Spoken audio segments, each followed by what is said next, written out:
The GMC Hummer EV is a monster truck that moves in mysterious ways.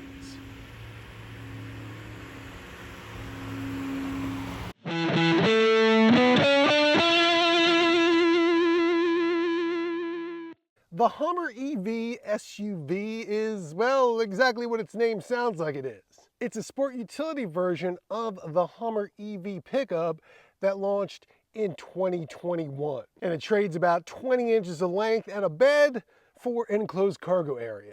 Pricing starts at $98,845 for the 2X model that has dual electric motors and 570 horsepower, while this 3X is a tri-motor version with 830 horsepower.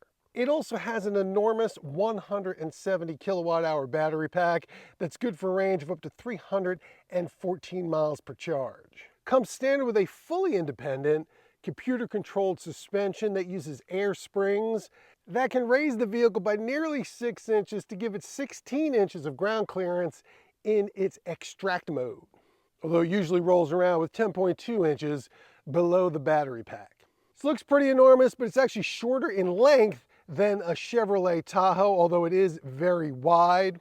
86.5 inches, not counting the mirrors, and 93.7 with them, which is why it needs these 3 amber lights to identify it as a wide load.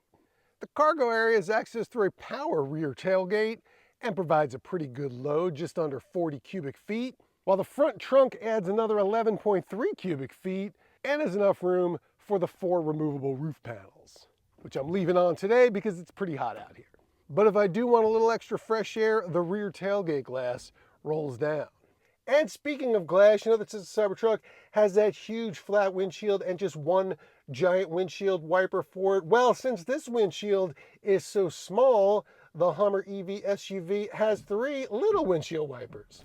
The Hummer EV SUV only has 2 rows of seating for 5, but is very much a full-size truck cabin. The designers really leaned into General Motors history with the NASA space program, and along with the dual digital displays and kind of starship styling. It has moon mission inspired graphics and topographical map designs, plus these toggle switches kind of give it that old school spaceship vibe. The color of this particular truck's even called Lunar Horizon.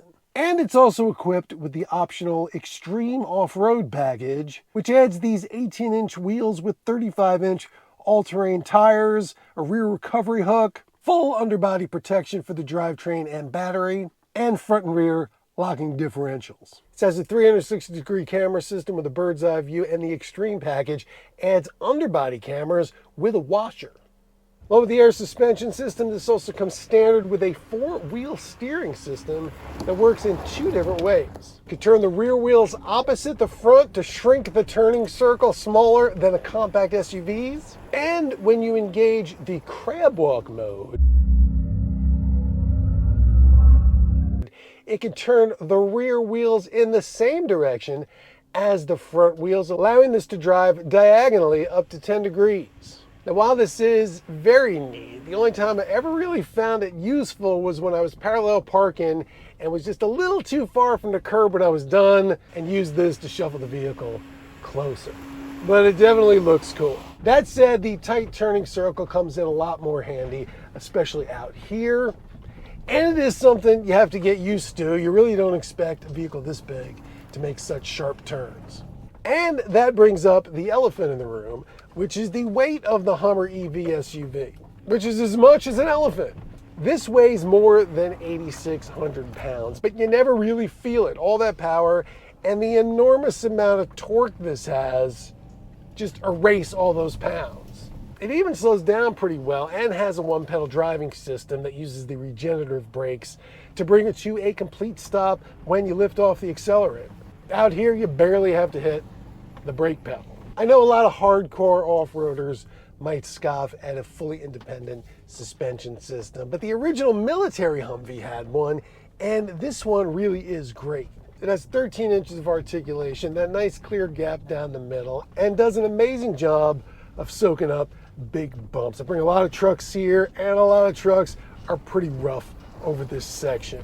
This isn't particularly challenging, but the truck's too wide for the rocky trails I like to test vehicles on. I have driven the pickup on some pretty serious stuff, and it is very capable. And they should be able to do it even better than the pickup thanks to that short rear overhang. When you have the suspension set all the way up in extract mode, this has an approach angle of 49.6 degrees and a departure angle of 49 degrees.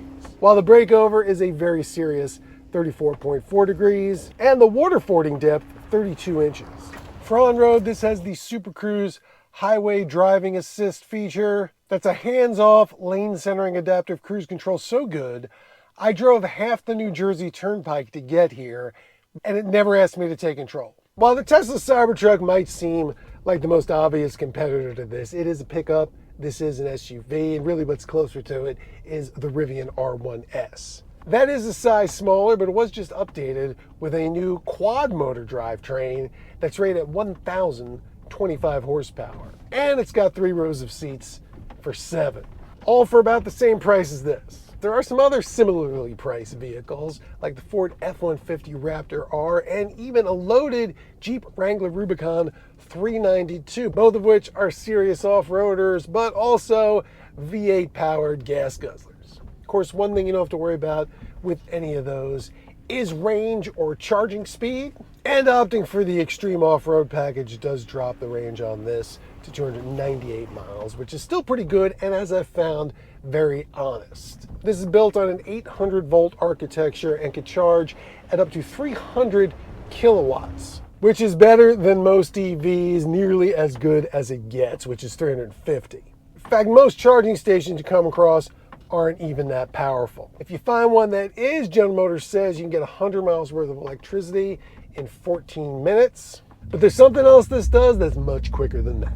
It's called Watts to Freedom, and it's a launch control that'll let this accelerate to 60 miles an hour in 3.5 seconds, which won't send it into space, but definitely will send it. I'm surprised it works under.